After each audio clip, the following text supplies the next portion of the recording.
আপনার নির্ধারণ করে দেবে যে আপনি 5 লাখ টাকার মাল বিক্রি করেছেন, আপনার দেখা যাবে 25 লাখ টাকা ধরে বসে আছে। তার এগেনস্টে আপনার হলো তো সর্বোচ্চ 10% হয়তো আপনার হলো প্রফিট হতে পারে।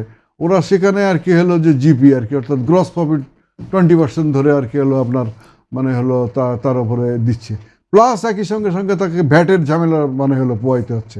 নারীদের যে মানে ব্যবসা বাণিজ্য বা অর্থনীতিতে আপনার হলো যে তাদের ইকোনমিক যে আর কি হলো কার্যক্রমে যে অবদানটা, সেই অবদানটা আমাদের কিন্তু এখন অনেক বেড়ে গেছে আর কি হলো। একদম আপনি ওই যে মুড়ি তৈরি করার থেকে কথা বললেন, মুড়ি করার তৈরি করলে বাটিক বা মনে করেন যে তাঁত শিল্প, তারপরে আপনার একটা ছোট দোকান তৈরি করা, হ্যাঁ, এমনকি বেলি রোডে আজকে যে দোকানগুলো দেখতেছেন আর কি, এই দোকানগুলোর কিন্তু মালিকানা ওয়ান্স আপন এ টাইম ছোট বিজনেস হাউসগুলোর ছিল। এবং তাদের যে ইচ্ছা, তাদের যে উইল যেটাকে বলি আমরা আর কি, সেইটার প্রেক্ষিতে তারা কিন্তু আজকে মোটামুটিভাবে সেই নারীরাই কিন্তু আর কি হলো যে অবস্থান ডেভেলপ করেছে। দ্বিতীয় কথা, তাদের আপনার হলো মধ্যে আপনার একটা ট্রেন্ড আছে যে পরিশ্রম করে আমাকে আর কি হলো মানে আমার অবস্থা ডেভেলপ করতে হবে, এবং প্রতিযোগিতার মধ্যেই কিন্তু এরা কিন্তু টিকে আছে। দেখেন, আপনি মুড়ি তৈরি করতেছে যদি একটা আপনার বাংলাদেশের একটা বিগ আর কি হলো কর্পোরেট হাউস, তার সঙ্গে এই এই নারীটার মানে হলো বিজনেসটা কিভাবে প্রতিযোগিতায় চলবে? সে যে বিজ্ঞাপনের যে বাজেট, এর তো আপনার হলো তার মানে হলো টোটাল পুঁজিই তো তার ধারে কাছে নাই।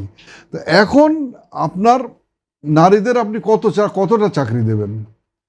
মূলত আপনার এই স্মল সেক্টরে বা আপনার মাইক্রো বা আপনার কটেজ সেক্টরে আপনার এমফাসাইজ নারীদেরকেই বেশি দিতে হবে, নারী উদ্যোক্তাদের বেশি দিতে হবে।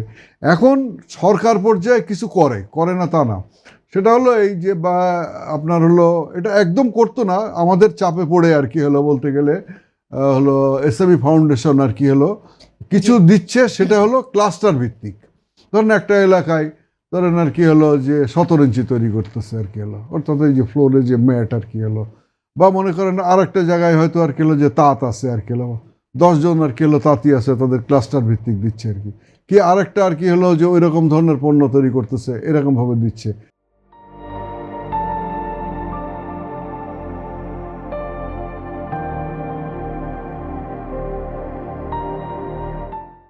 তারা কিন্তু একটা জিনিস কিন্তু করছে না, এইটা খুব মানে হলো দুঃখজনক ব্যাপার। সেটা হলো যে তাদের মার্কেটিংটা, অর্থাৎ তাদের পণ্যটা বিক্রি করার ক্ষেত্রে ঋণ দিয়েই কিন্তু আপনার হলো তাদের দায়িত্ব শেষ করছে। কিন্তু আমার তো প্রধান কাজ কি?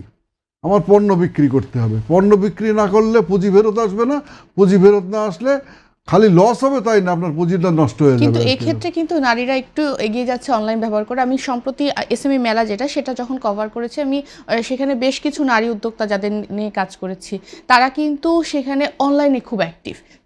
তাদের সমস্যা যেটা যে তারা পুঁজির জন্য বা লোন সেটা প্রপারলি পাচ্ছে না, এবং বিদেশে রপ্তানির জন্য সহায়তা পাচ্ছে না। এটা আমি যতটুকু কাজ করেছি রুট লেভেলে, তার উপর এটা আমার।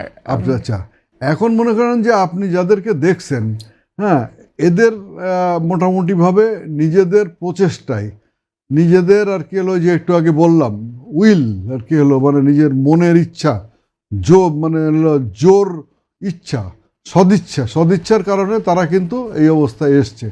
এখন অনলাইন বিজনেসে আপনার হলো মালটা যে বিক্রি করার ব্যাপারে তাদের উৎসাহ আগ্রহ আছে, কিন্তু সেখানে আবার দুটো সমস্যা সৃষ্টি করে রাখছে। একটা হলো আপনার হলো ট্যাক্স, অর্থাৎ আপনি কত টাকার মাল বিক্রি করতেছেন আপনার কাগজ দেখে ট্যাক্সওয়ালারা সেটা নির্ধারণ করবে না। আপনার নির্ধারণ করে দেবে যে আপনি 5 লাখ টাকার মাল বিক্রি করেছেন, আপনার দেখা যাবে 25 লাখ টাকা ধরে বসে আছে। তার এগেনস্টে আপনার হলো তো সর্বোচ্চ 10% হয়তো আপনার হলো প্রফিট হতে পারে। ওরা সেখানে আর কি হলো যে জিপি আর কি, অর্থাৎ গ্রস প্রফিট 20% ধরে আর কি হলো আপনার মানে হলো তার উপরে দিচ্ছে। প্লাস একই সঙ্গে সঙ্গে তাকে ভ্যাটের ঝামেলা মানে হলো পোয়াইতে হচ্ছে। আপনার এরা যাদেরকে দেখলেন, এরা আপনার সঙ্গে তো সব কথা বলতে পারে না, কিন্তু ওদের যে মনের যে আপনার বেদনা, ওদের যে ক্ষোভ, এই ক্ষোভ এইগুলো কিন্তু রয়ে গিয়েছে।